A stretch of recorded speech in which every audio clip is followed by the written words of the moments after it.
Hello everyone, welcome back to my channel. In this video, I'm going to build the GameGear Satellite. Over here, I have the NES Satellite or Nintendo Satellite. What this thing does is, it's not only a hub for 4 NES controllers so that you could do multiplayer gaming. It is also a wireless transmitter. It transmits the signal from 4 controllers to your NES console wirelessly via the infrared. There are still wires, you will say, because the controller's wires will be hooked up to the 4 ports here. But you could keep the station closer to the players, and this way you could prevent the controller wires from being a tripping hazard.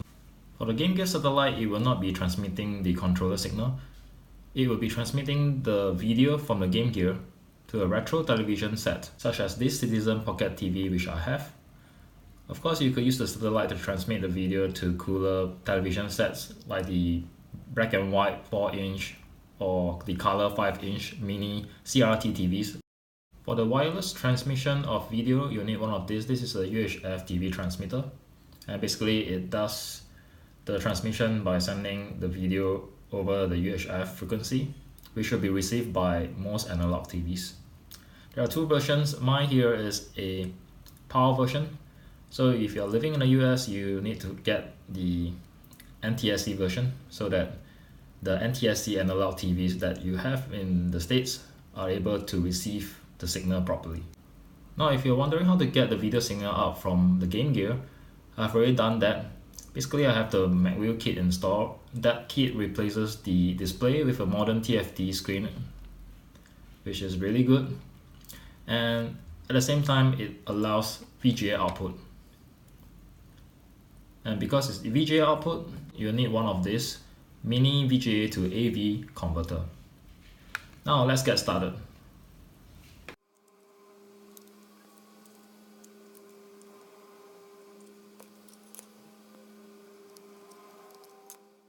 Alright, here's the part that we need. If the plastics removed, it should be lighter. Now let's see how much these plastics weigh. 19.3 grams, that's quite a lot. And I'm going to do further weight saving by removing the heavy plugs here. Basically, I will hard solder the video out wires directly to the circuit. As for the micro USB, which is the power, I'm not sure if I should remove it because it's not going to save a lot of weight. And for this switch here, I'm going to keep it because it allows me to toggle the input between NTSC and power, which is handy depending on the game gear that I have. As for the audio jack, I'm not going to need them because I will have audio directly out from the Game Gear itself.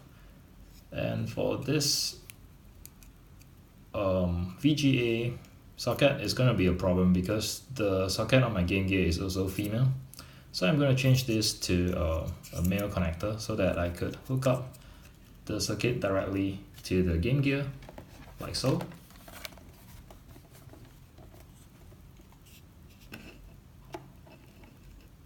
Yeah, basically that's the plan. Alright, I managed to find this male VGA socket which could be used to replace the female one here. I get this from one of the 2 ends of a VGA cable that I have lying around.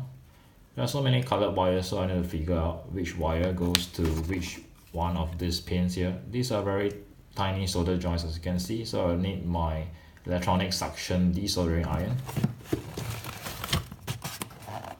Got you.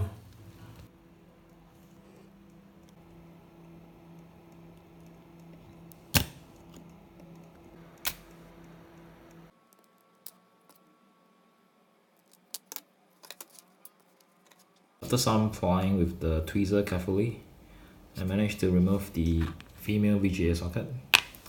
And basically, it's time to figure out which are the pins to solder the wires. There are 15 pads, but the good news are we are not going to solder to all 15 of them. We only need to solder 8 wires if I'm not wrong. So let's take a look at the schematics. According to the schematics here, which is for the VGA out connector outside, based on the MacWheel upgrade mod for Game Gear, there are indeed 8 pins to solder, and if I rotate the orientation to the way which I'm going to mount it to the circuit board, which pads on the circuit board to hook up the 8 wires matches exactly as per the schematics diagram. That's pin 1. Okay.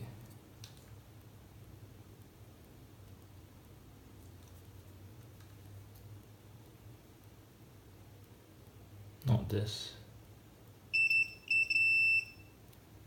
Okay, that's the red one.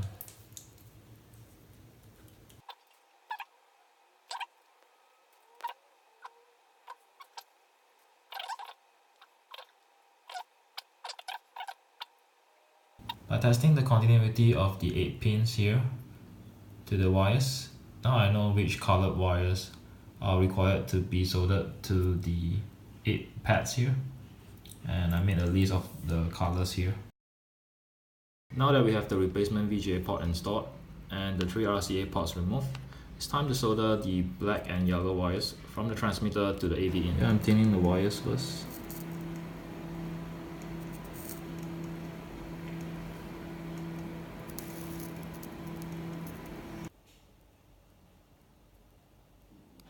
Right, in this shot you can see I've soldered the video and the ground.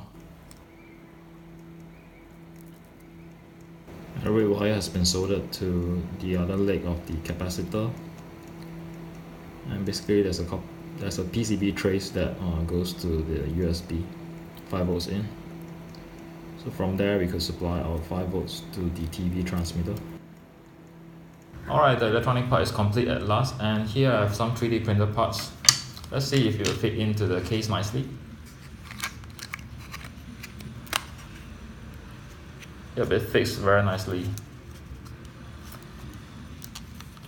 Oh, and I need to cut a notch here to allow the wire to stick out, because it's not in the way of the cover. Alright, here we have it, the Sega GameGear Satellite for wireless video to an analog old school retro CRT TV, for retro gaming of course.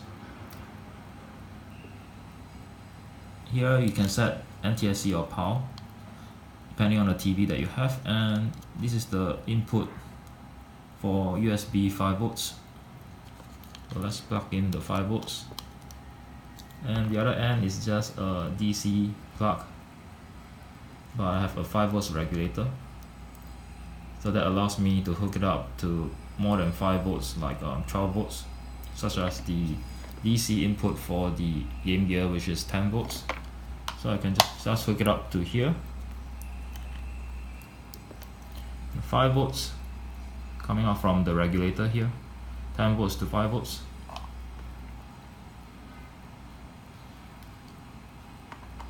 And we can just plug it into the Game Gear like this.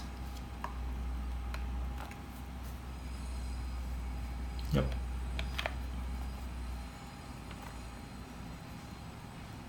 And it's wireless, no tripping hazard in front where people can just walk, and wireless video.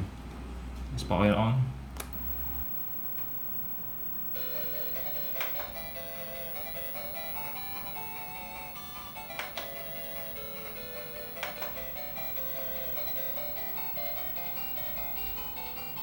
There you go, live transmission, no tricks, and it's totally wireless. I have the Game Gear powered with a 3-cell LiPo pack.